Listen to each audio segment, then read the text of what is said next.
Tonight on Monday Night Raw, we have not one but two contract signings during a 3-hour show. Now, we have one contract signing that is between Raw Women's Champion Asuka and one half of the Women's Tag Team Champions, SmackDown Sasha Banks, for their match at Extreme Rules, The Horror Show. Get ready to hear The Horror Show over and over and over and over and over again. But that's not the contract signing we're going to be focusing on here. We're going to be focusing on the WWE Championship contract signing between WWE Champion Drew McIntyre and the challenger Dolph Ziggler. Now, of course, last week on Raw, Drew McIntyre opened the show and was interrupted by the show-off, which was slightly confusing as most people assumed that Dolph Ziggler was on SmackDown, but then he actually revealed the news that he had been traded to Raw alongside his tag team partner Robert Roode as part of the trade in which we saw AJ Styles go to SmackDown. Now, I must say, AJ Styles going to SmackDown for two guys is still not enough, regardless of if they're Robert Roode or Dolph Ziggler. AJ Styles is one of, if not the best wrestler in the world right now, maybe the best wrestler in WWE for sure, and you're going to trade him for Dolph Ziggler, who is just inserts him into a title match when we don't have anyone, and Robert Roode, who we haven't seen on TV in months because of obviously the pandemic that we're living in at the moment. So who's doing those trades? Because, I mean, that doesn't hardly seem fair, does it? I mean, AJ Styles jumps to SmackDown, wins the Intercontinental title straight away. Now, I know, of course, there was other backstage factors in this, Paul Heyman, etc., etc.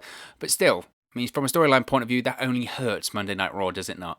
Okay, but regardless, Dolph Ziggler says he wants what he's owed, and that is a WWE Championship match against his former tag team partner. Now, we have to remember, of course, when Drew McIntyre made his return to Raw after WrestleMania in 2018, Drew McIntyre was paired off with Dolph Ziggler. They were the tag team. It was a Shawn Michaels, Shawn Michaels Diesel deal in which we had the sort of Shawn Michael cosplayer Dolph Ziggler, and his partner was going to be Drew McIntyre, his big heavy, and Drew McIntyre was the one to get the push, not Dolph Ziggler, and that is the same case here.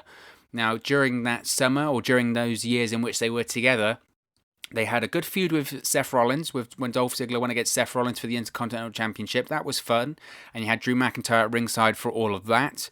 Factored in Dean Ambrose when he came back. Jon Moxley, as we know him now, he feuded with Dolph Ziggler and Drew McIntyre, so that was fun. Then they were in the horrendously booked, was it Dogs of War gimmick, when they were with Braun Strowman against The Shield. The matches were fine, didn't make any sense to turn Strowman heel then, doesn't make any sense now to me. And then wasn't Drew McIntyre, I think Dolph Ziggler was then traded to SmackDown. This is how crazy the world of WWE is. I have to sort of, a million things can happen in just such a short period of time. So Dolph Ziggler was then traded back to SmackDown. Drew McIntyre was still on Raw. And then he was with, was it Bobby Lashley and at the time Constable Corbin? And then they had a feud with Braun Strowman. It was just very murky. Anyway, during their run together, they were actually the Raw Tag Team Champions. So they do, my point being here, I will get there eventually, ladies and gentlemen. My point being here is that there is a lot of history between Drew McIntyre and Dolph Ziggler. So when Dolph Ziggler made his return to Raw last week, he said what he wanted was what was owed to him, and that being a WWE Championship match. Drew McIntyre accepts, and then we have the match scheduled for Extreme Rules. And the contract signing scheduled for Raw tonight. Now, I mentioned before that this feud was actually scheduled to be Drew McIntyre versus Jinder Mahal. Obviously, they've got the history being in that comedic trio 3MB with Heath Slater. I'd have really enjoyed a Drew McIntyre versus Jinder Mahal feud. Not just because I think they would have amazing matches. I think the story there is a great story. You look at two guys who were very much at the bottom of the roster. They were a gimmick about a fictitious rock band who played air guitar as they came to the ring. You would never look at two of those and say they can be WWE champions for their respective brands, and two of them achieved it. Drew McIntyre is the current WWE champion, and Jinder Mahal, of course, was the WWE champion on SmackDown in 2017. So the comeback story for both of them in terms of their career in WWE would be a great story, a great parallel story for them to tell. Obviously, they both got fired, came back, and became WWE champion. The parallels are there, the similarities are there, the history was there. It's just unfortunately, that Jinder Mahal, once he returned from injury, got another injury, and he's got a knee injury now after returning from, I believe, a shoulder injury. It sucks. It sucks. It really sucks. But life goes on. The show goes on. The show certainly goes on if you're Vince McMahon, regardless of anything that's going on, health, safety, or pandemic or otherwise. But the show must go on, and we have our contract signing tonight between Dolph Ziggler and Drew McIntyre.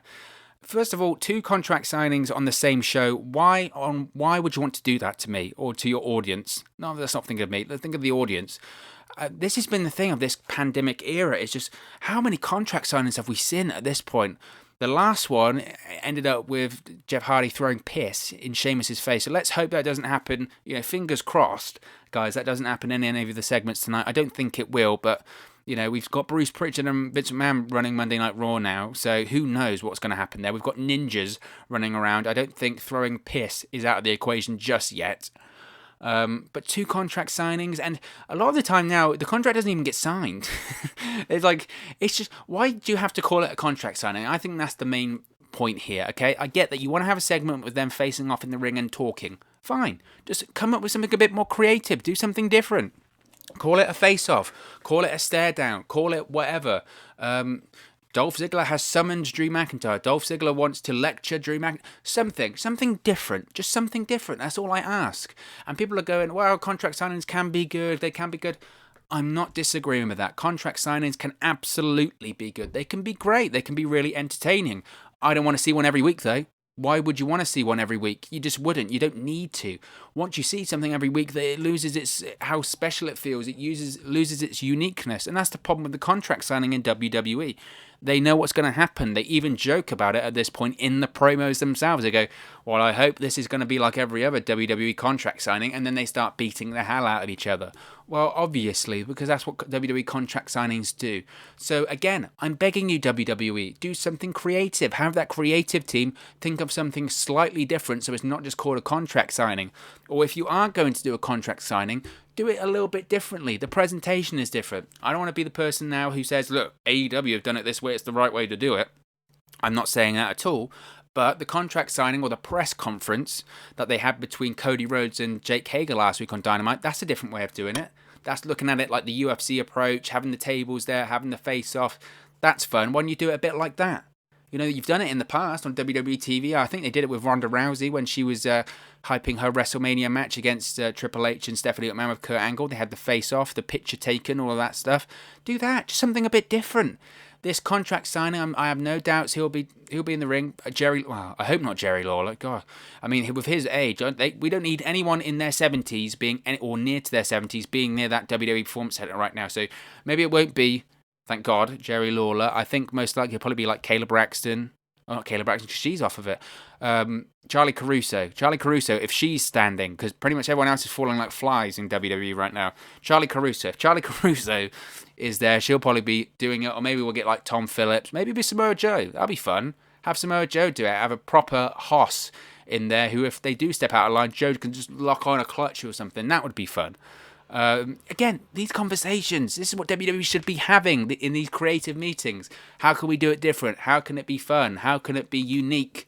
That's what you would hope the conversations that they are having here. Now, I'm assuming what we'll have tonight is, I don't think the contract signing will just go as normally as planned. Maybe one of them will, because we're going to have 2. So if they both end in chaos, then you've just overdone the thing twice. So maybe we'll have one that doesn't end in chaos. We'll have one, it's a normal sign, picture, get out of there. Dolph Ziggler kind of hinted that he's still Drew McIntyre's friend last week on Raw, so maybe they continue to go that angle. Maybe this is the contract signing that no chaos ensues. Maybe this is the one they sign the contract, they shake hands, they walk off. Then maybe Dolph Ziggler hits the super kick or something, does the ultimate betrayal. I don't know. I think they could do a couple more weeks. Given that Extreme Rules is in July, and was it late July, mid-July? They've got a couple more weeks here. I think they could play up here that maybe Dolph Ziggler really is a good friend of Drew McIntyre. They haven't ended... Well, they had a little bit of a kerfluffle at the end of their partnership on Raw, didn't they? Maybe they could do a similar sort of thing here, going, look, I've always respected you. I saw the prospect in you, Drew. If you're Dolph Ziggler speaking now, I should use my pronouns. If you're saying, I've always seen potential in you, I knew you were going to be a champion, that's why I had you by my side.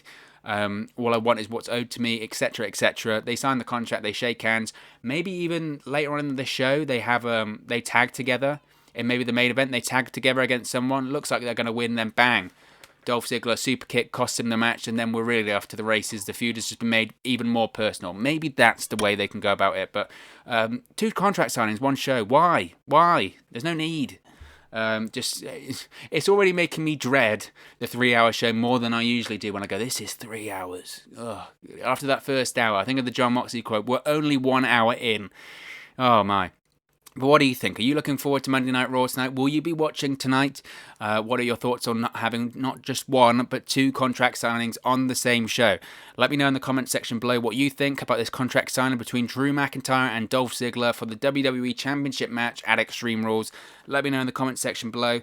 Don't forget to like, share, and subscribe to Wrestle News 365. You can do that by clicking the bottom right-hand corner of the screen right now, or if you wait a few seconds, there'll be another subscribe button at the end of this video, along with another video for you to watch. Don't forget to follow us on all of our social media platforms on the screen right now. That's at 365Wrestle on Twitter and at WrestleNews365 on Facebook and Instagram. Or you can go to WrestleNews365.com for all the very latest news, updates, opinions, and all of that fun stuff is over there at WrestleNews365.com, so be sure to give there a visit. Thank you very much for watching, listening, streaming, or however you've come across this video today, and I'll speak with you again very, very soon. Hey guys, thank you for watching, listening, streaming, or however you come across this video today. Be sure to click on the video on the right there to watch our next video, or click the bottom there to subscribe, or the bottom right hand corner. Thank you very much, and I'll speak to you again very soon.